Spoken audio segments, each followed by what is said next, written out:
Армысыздар ардақтаған ипотекалық дәрігер YouTube каналыма қош келдіңіздер. Есімім Рүстем болады. Бас қаладан баспана іздеп жүрсеңіз, бүгін сіздердің назарларыңызға бір бөлмелі пәтерді ұсынатын боламын.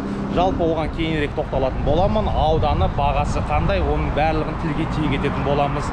Сол бір бөлмелі пәтер семья тұрғын үй кешенінде, құрметті достар, орналасқан.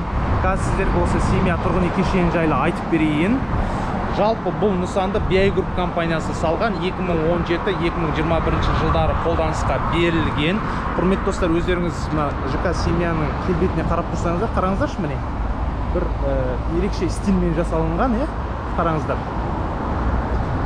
Дизайнерский подход дейма, орысша айтқанда ерекше жасалынған, көзге ерекше көрінеді. Қараңыздаршы, сырты арнайы панельдермен қоршатылған, жапсырылған семья тұрғын үй кешені. Жалпы мен мұндалап тұрған пәтер сұлбатына қарасаңыз, басқа бір нысандарға қарағанда кішкене ерекшелік бар, өзгешелі болып тұрады. Қаңқасы монолиттен салынған, үйдің қабырғалары газобетоннан салынған екен. Жалпы үй 9 нысаннан тұрады. Этаждары 9 этаждан және 24 этажға дейін барады екен үйдің биіктігі.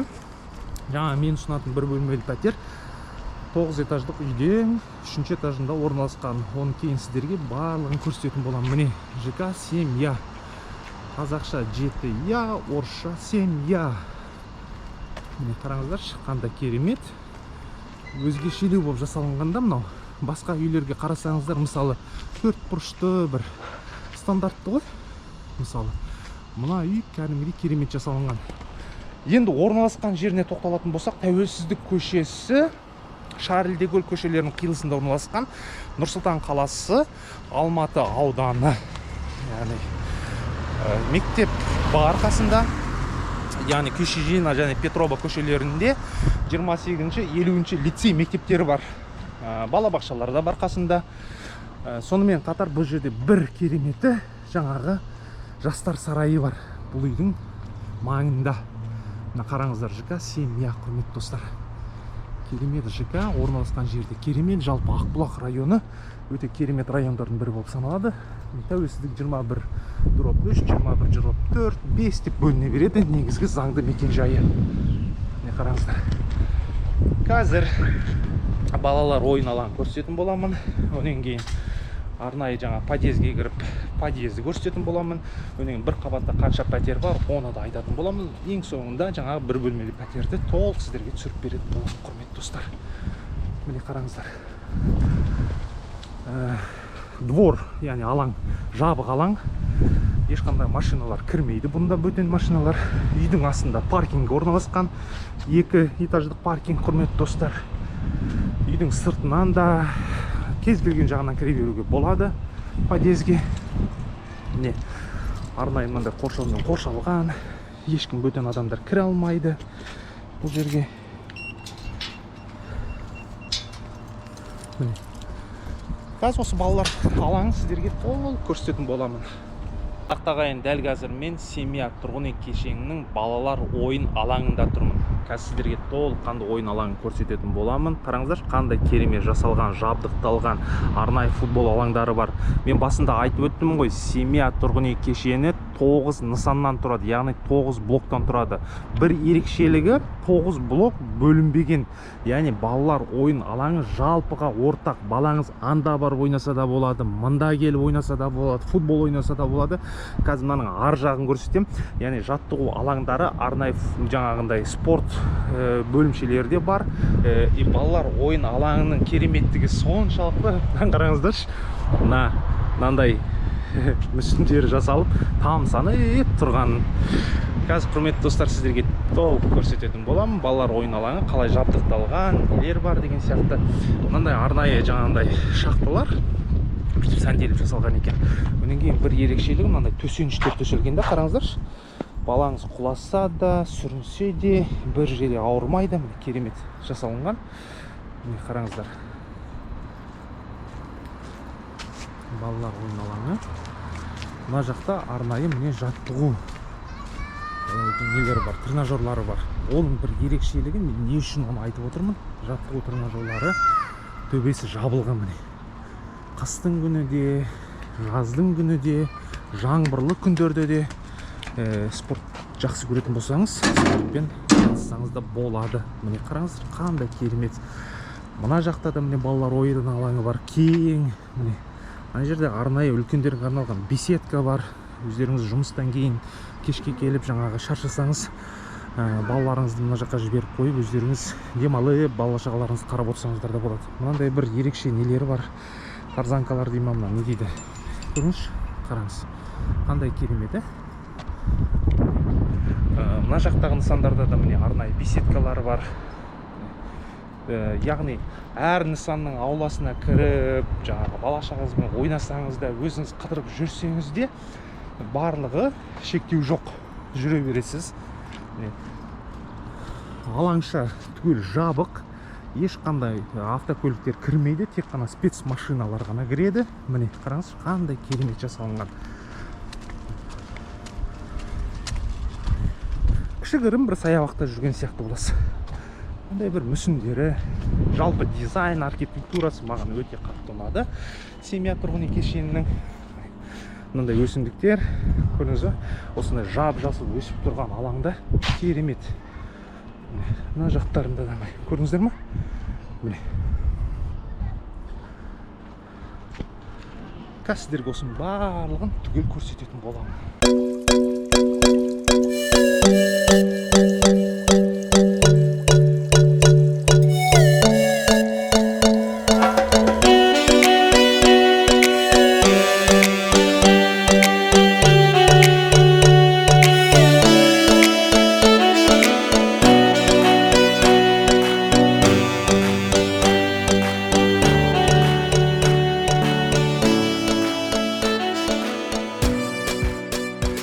Құрметті достар, жаңа бір бөлмелі пәтер орналасқан, мен қазір кіреберіске көтерілеміз, яғни подъездге кіріп, подъездбен танысамыз, қалай екенін.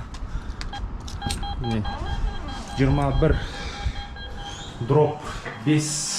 мекенжайы бойынша орналасқан нысан, 9 этаждық үй. Қазір кіреберісте мынандай почта ящиктері бар екен. ЖК семья тұрғын үй кешені, міне 7 Я орысша семья тұрғын үй кешенінің кіреберісі осылай болады. Бір қабатта 5 пәтерден, кей жерлерде 6 пәтерден орналасқан, кей жерлерде 3 пәтерден, бірінші этажда өздеріңіз білесіздер, аз пәтер орналасады. Мынау міне жаңағы дәліздер.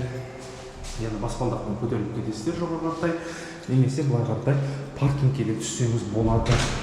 Сонымен қатар құрметті достар, лифтпен де паркингке түсуге болады, жоғарыға қарай көтеруге болады.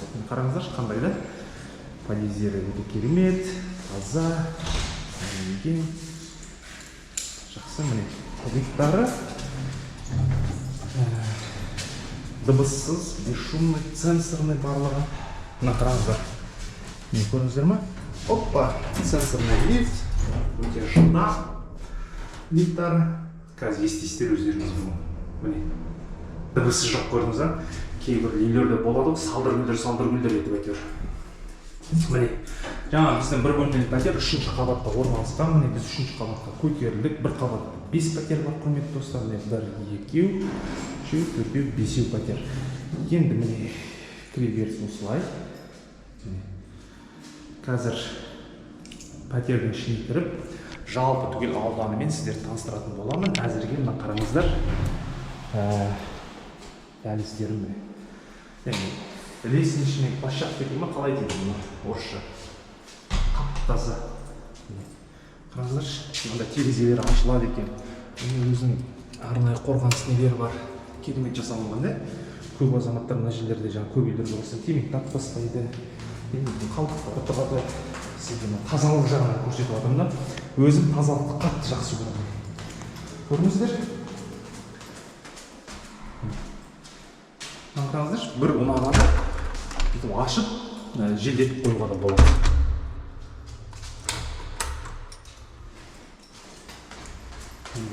Таза, керемет.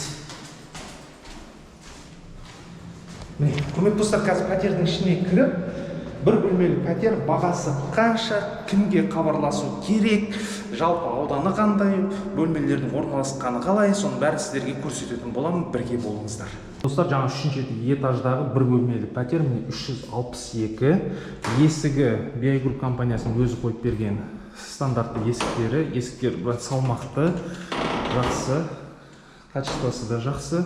Міне бөлмеге кіреміз, кіре берішегі міне коридор келесідей. Міне киім ілгіштері бар орналасқан, мына жерде міне электрощитовая, стеналар мынандай арнайы обоймен жабыстырылған.